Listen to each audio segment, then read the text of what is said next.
Hi, I'm Sam Barlow and I'm the lead designer on the Ghost Rider game.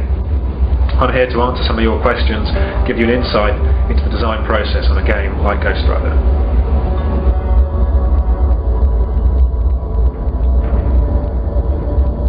In my case, it all started with the comics.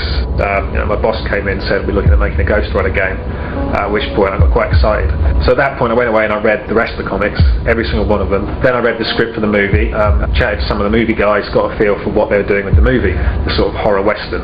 And we then got together with the publisher and we brought in two Marvel writers, Jimmy Palmiotti and Garth Ennis. They were on board to come up with the storyline, some of the setting. So we had this big roundtable discussion during which you decide what stuff is definitely going to be in the game. It's all very high level. Ghost Rider has to ride a bike at some point.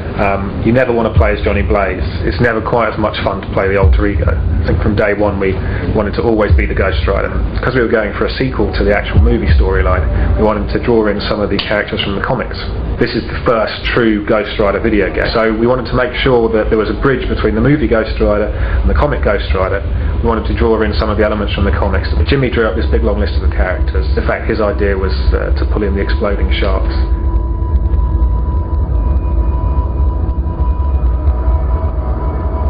Everyone agreed from day one that we wanted to do a story that took place after the movie. When you're creating a movie, and obviously with Ghost Rider, where it's the first Ghost Rider movie, they're trying to cover a lot of the backstory, there's a lot of the heart-to-heart stuff in there, so you want to understand about Johnny, Roxanne, his father's death, that kind of thing. That isn't necessarily compelling material for a game. They know who the Ghost Rider character is when they get to the end of the movie. So what we wanted to do is we wanted to take up from the end of the movie and just go with this cool character Ghost Rider. The starting point for the storyline was basically coming up with a list of characters that we wanted to meet through the course of the game. So it ends up being this kind of road movie structure where Ghost Rider's chasing these various evil souls who've escaped from hell. Which characters have to be in there? We knew Blackheart had to be. We wanted to get Lilith in there. Blackout had to be in there. He was probably my favourite character from the comics. Scarecrow everyone wanted to see.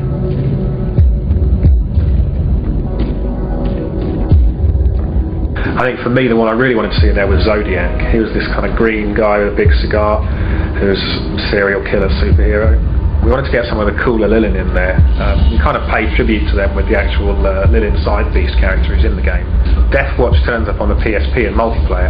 I'd have loved to have seen him in there as a boss fight. Probably for me the one character who I absolutely wanted in the game and isn't in the game and would definitely be in there if there was a sequel was Death Ninja. He was one of Deathwatch's ninjas, but he died and he came back again, and he was this weird supernatural zombie ninja. For me that's the epitome of a game character.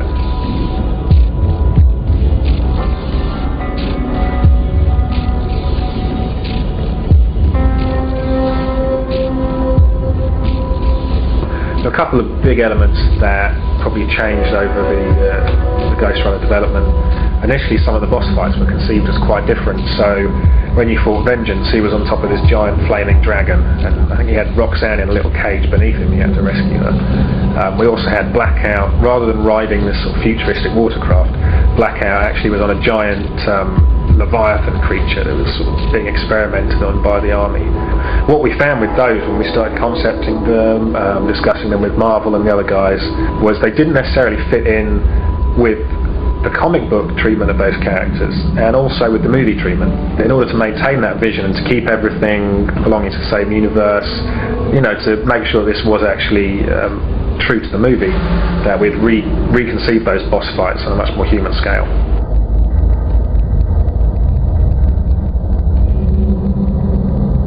Yeah, that was a lot of fun. I initially had the meeting with them out in New York and met them face to face. Then throughout the project we spoke on the phone for conference calls and various emails. I think one of the interesting things actually working with Jimmy and Garth was seeing how the different writers responded to the character of Ghost Rider, how they both had quite a different comprehension of what the character was. Garth, he kind of came at it that Ghost Rider was almost this medieval knight character. It was this sort of search for vengeance and redemption. Jimmy sees what's cool about Ghost Rider to the kids, it's a biker superhero. It's a guy in biker leathers who drives a cool bike and beats people up. Garth really likes his gore. So obviously the Ghost Rider movie is a teen-rated movie, so the game has to be a teen-rated game. We'd get these scripts back from Garth. Love what you've done here, this is brilliant. Ripping Caretaker's face off.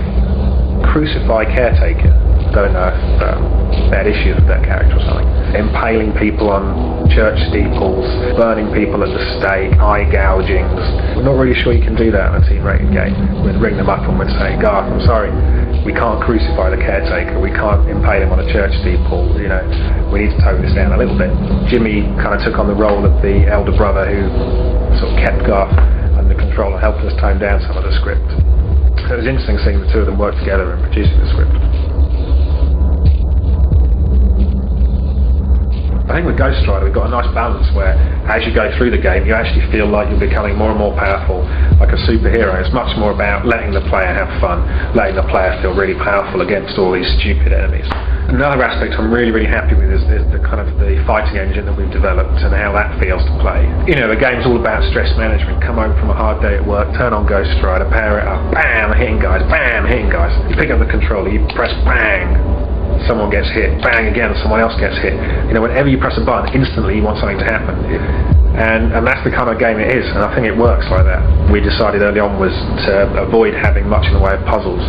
It always strikes me as a bit odd when you have these super powerful characters take on giant 20-foot tall demons, but he has to run around and push blocks, tiptoe across a rope or climb up a ledge, push lots of blocks around to make a nice pattern or something.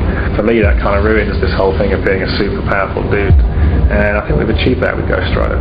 One last thing, if I can get another thing in there, that if you win the game, you then unlock Blade, and you can play through the whole game as Blade. And he plays slightly differently. He can't absorb health from fire, he has to suck the blood out of the demons, that kind of thing. But it's really nice to have this completely different character in there. He's always in the comics meeting up with Ghost Rider, and he's one of my favourite comic characters. So the chance to do not only Ghost Rider, but do Blade as well, was a dream come true. Well, thanks for your time. I hope you enjoyed listening to what I had to say and enjoyed playing the game. Bye.